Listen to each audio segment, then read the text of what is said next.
Assalamualaikum warahmatullahi wabarakatuh. Halo Baca Lovers, welcome back to our channel.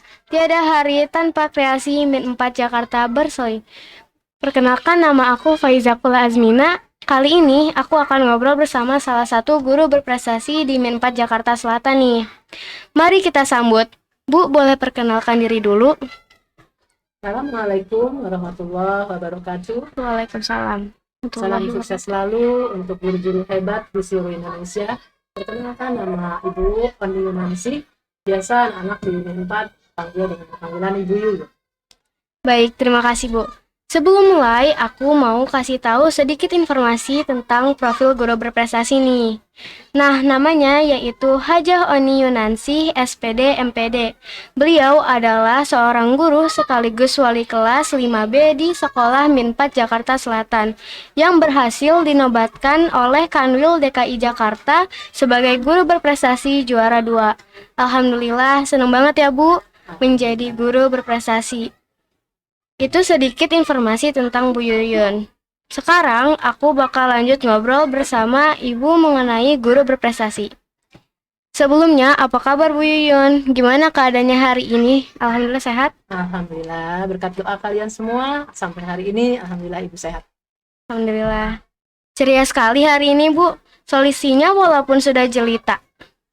Iya, alhamdulillah, puji syukur kehadirat Allah bahwa sampai pada hari ini Ibu masih sehat walafiat, semangat. Nah, apa solusinya? Yaitu karena selalu bersyukur apa yang Allah berikan kepada kita, kemudian selalu berusaha untuk lebih baik dari kemarin sehingga kita selalu sehat walafiat.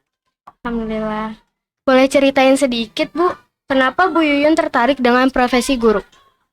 Guru itu profesi yang sangat mulia. Ya, ada semboyan bahwa guru itu ditugu dan ditiru. Jadi semua apa yang dilakukan seorang guru itu selalu ditiru anak-anak didiknya. Dan guru itu kerjaan yang mulia karena mendidik dan mengajar anak-anak dari yang tidak bisa sampai bisa, baik itu ilmu umum ataupun agama. Dan untuk penerapannya itu biasanya diterapkan dalam kehidupan saya. Awal mula Ibu mengajar di Min 4 tahun berapa Bu? Masih ingat gak Bu? Tahun Ibu masuk sini tahun 2005. Mulai ngajar di sini ketika waktu itu lulus ya CPNS, sehingga ditugaskan di Min 4 sampai sekarang. Ternyata sudah lama juga ya Bu. Ya. Bu, boleh ceritain sedikit perjalanan karir Ibu mulai dari awal sampai sekarang? Pertama itu awalnya belum PNS ya, masih honor, guru honor. Ketika itu tahun 1989. Kamu belum lahir tentunya. Nah, itu Ibu mengajar di SD Latihan 1 SPG 1 Setiabudi. Setelah itu bertahun-tahun Ibu ngajar sampai akhirnya pindahlah di Madrasah Pembangunan UIN selama beberapa tahun. Nah, disitulah mulai Ibu mengikuti seleksi penerimaan CPNS itu guru. Akhirnya alhamdulillah Ibu sampai di Min 4 karena memang SK-nya ditempatkan di Min 4. Iya, itu sampai sekarang. Bagaimana perasaan Ibu saat dipilih sebagai kandidat guru berprestasi? Gini ya, awalnya sih Ibu masih agak iya gitu ini. Oh, ada nama Ibu gitu ya. Karena kan pada saat itu jadi dari beberapa sekolah yang ada di Jakarta Selatan itu kurang lebih ada madrasah yang ada di sekolah yang ada di Jakarta Selatan itu mengirimkan minimal 2 gurunya. Kali sekian itu udah ada kurang lebih 59 guru yang diseleksi gitu ya. Termasuk Ibu, dan dari Min 4 ada 2 orang juga. Nah, pada saat itu diseleksi akhirnya keluarlah 3 kandidat itu.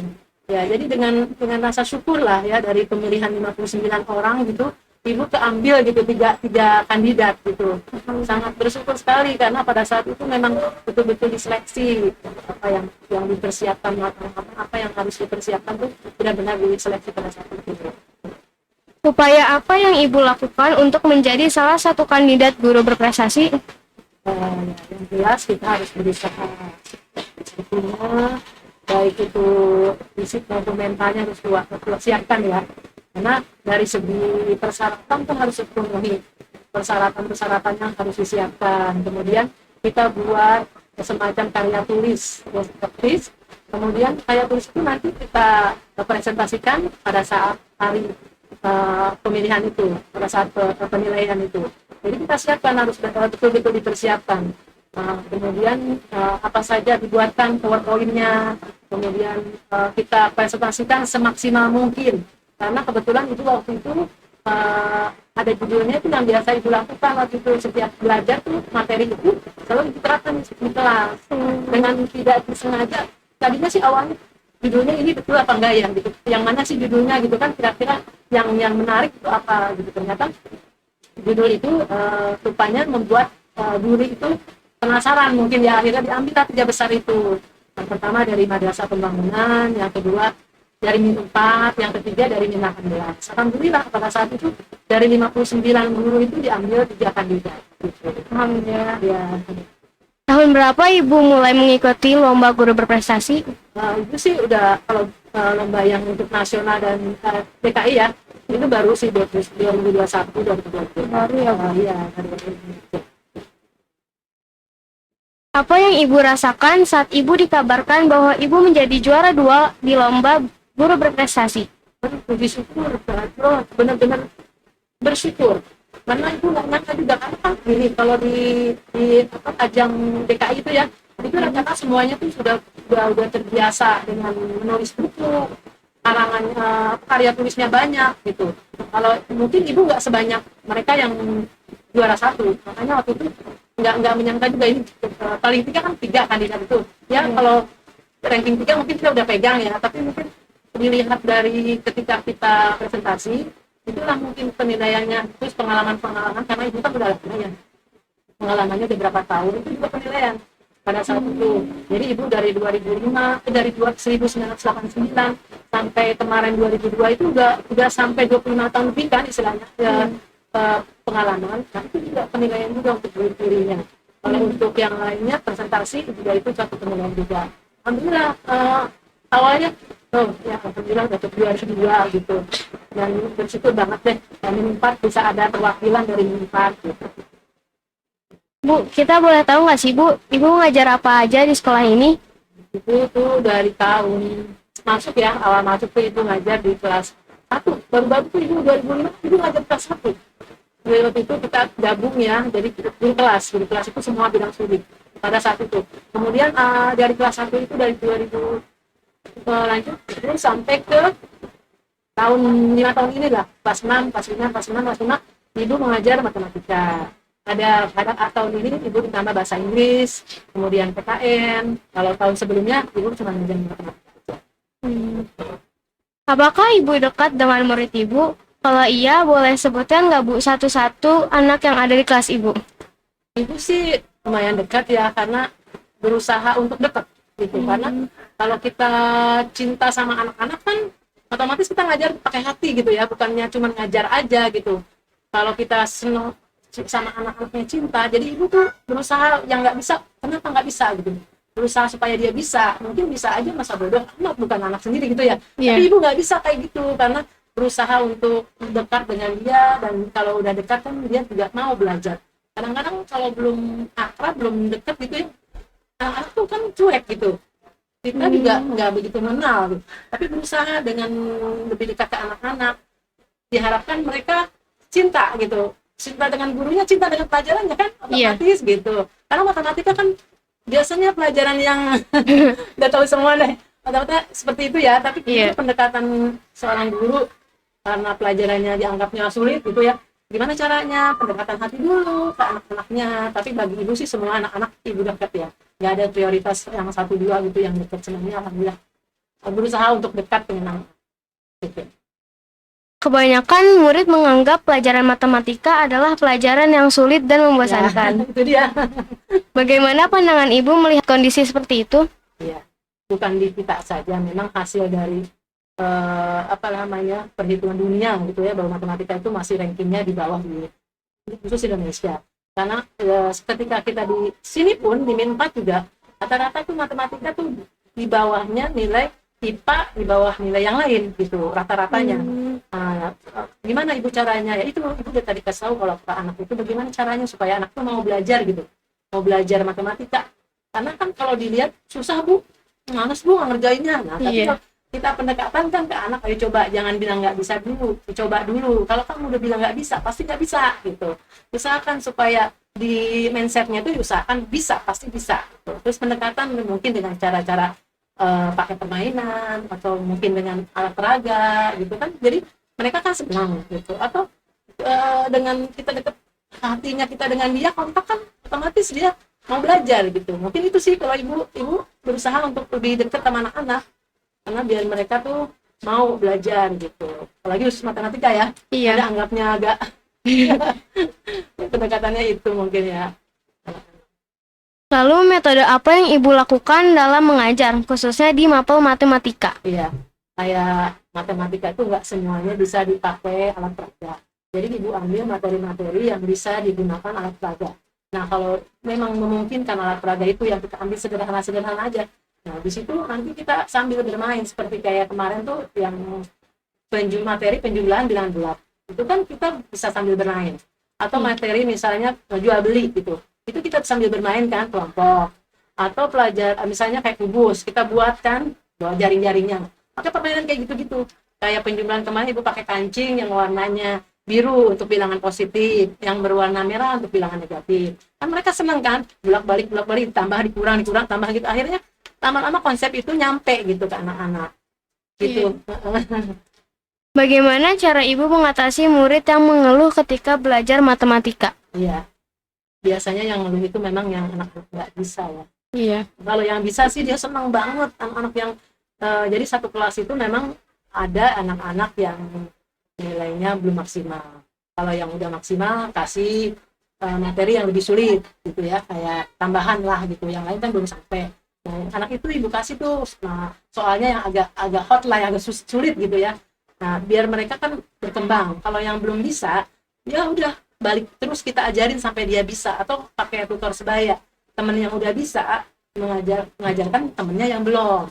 Jadi nanti terbentuk anak-anak jadi bisa gitu. Tapi ya ada juga kadang-kadang kita berusaha seperti itu, ada juga ya satu dua yang masih belum maksimal ya. Ya kita pendekatan gimana, mana materi mana yang belum kamu kuasai gitu, yang belum bisa mana. Udah dua berhadapan aja dua gitu. Berdua, karena kalau rame-rame mungkin dia nggak bisa kayak gitu. Jadi harus kita yang berdua. Misalnya apa materi apa yang belum bisa, udah langsung diajarin. Karena setelah dia paham, dia pasti bahagia, pasti seneng, pasti mau lagi ngerjain. Tapi kalau nggak bisa, pasti dia mogok. Iya. Ya kan, nggak mau karena nggak bisa. Tapi kalau yang bisa kan semangat. Atau tinggal lanjut bu, soalnya lagi bu, gitu. Jadi ya ibu caranya itu aja sih. Kalau ibu caranya pendekatan ke anak-anak ya, supaya dia mau mengerjakan soal gimana caranya. Kalau nggak kenal kan maka dia nggak sayang kan gitu ya. Kalau kita udah kenal kan dia berani menyapa ibu, bu nggak ngerti bu gini. Kalau jauh kan dia pura-pura diem, tahu apa nggak, ngerti apa enggak gitu kan. Ya, pura-pura Pura-pura paham. paham, padahal nggak paham. Kenapa nggak nanya, malu, takut gitu. Tapi kalau udah deket kan dia otomatis dia ke gurunya gitu, bu aku nggak ngerti bu yang ini ya kan lebih enak malah tahu mana bagian mana yang belum paham gitu. Kalau dia jauh, dia nggak kenal gurunya, kadang nggak mau nanya, malu, takut. Kenapa mesti takut gitu kan? Dengan dekat itu jadi semua bisa diucapkan, bisa dikatakan kan. Misalnya, bu nggak ngerti bu nomor segini, akhirnya kita bahas gitu. Baik Bu, sekarang kita mau tebak-tebakan dulu ya. Pertanyaannya sudah kita sediakan. Nanti Ibu tinggal ambil aja kertas yang ada di sini. Iya.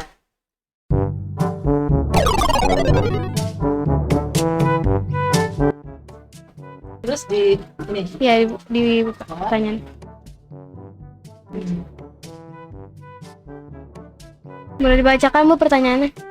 Kalau semangka dibolongin atasnya, terus dikerok isinya, dan dikeringin airnya, terus dingin, semangkanya jadi apa? Ayo. Jadi Jadi apa ya? Udah dikerok, udah digelindingin, jadi semangkanya gimana tuh? Jadi apa? Nah,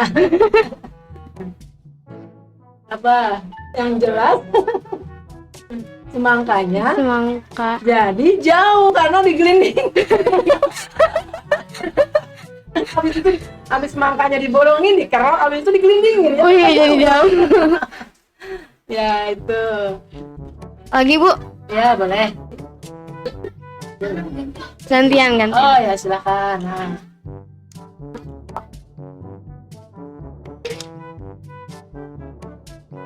Pertanyaannya adalah, kan dijilat dulu baru dimasukin. Apa ayo?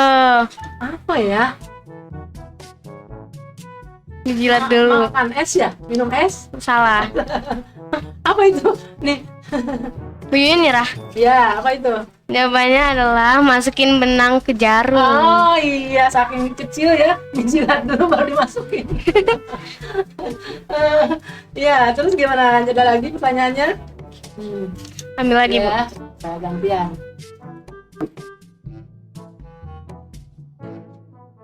Masih kecil hitam, tetapi kalau sudah besar menjadi putih.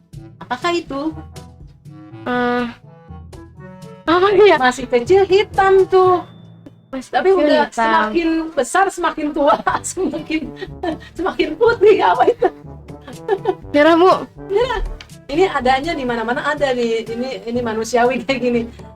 Kamu sekarang hitam, usia kamu hitam, terus sampai SMP SMA hitam terus. Ketika usia tertentu apa? Rambut. Iya betul. Tadi pintar nih Pak Ija nih. Ya. Iya dong. Lagi Bu. Lanjut, boleh. Satu lagi ya.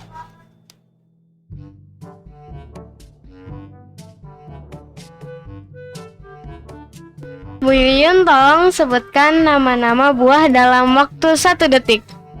Buah apa aja ya? Pisang, nanas, rambutan, jeruk. 1 detik doang Bu. Rujak. Ya bener. Macam-macam nggak kok bener usah diturusin semuanya ya. Ya kan kalau rujak kan semua buah, nggak usah disebutin satu-satu. Iya. Oke, terima kasih Bu Yuyun Ya, atas sama-sama. waktu dan kesempatannya di Pocil kali ini. Iya. Semoga Bu Yuyun sehat selalu dan Amin. selalu dalam perlindungan Allah ya Bu. Amin ya rabbal alamin. Oke Pocil Lovers, terima kasih sudah menonton video ini. Jangan lupa di like, komen, dan subscribe. Sampai ketemu di video podcast bersama Bapak Ibu Guru yang lain. Kita tunggu di video selanjutnya ya. Tiada Tiada hari tanpa kreasi. Min4 Jakarta berseri. Wassalamualaikum warahmatullahi wabarakatuh.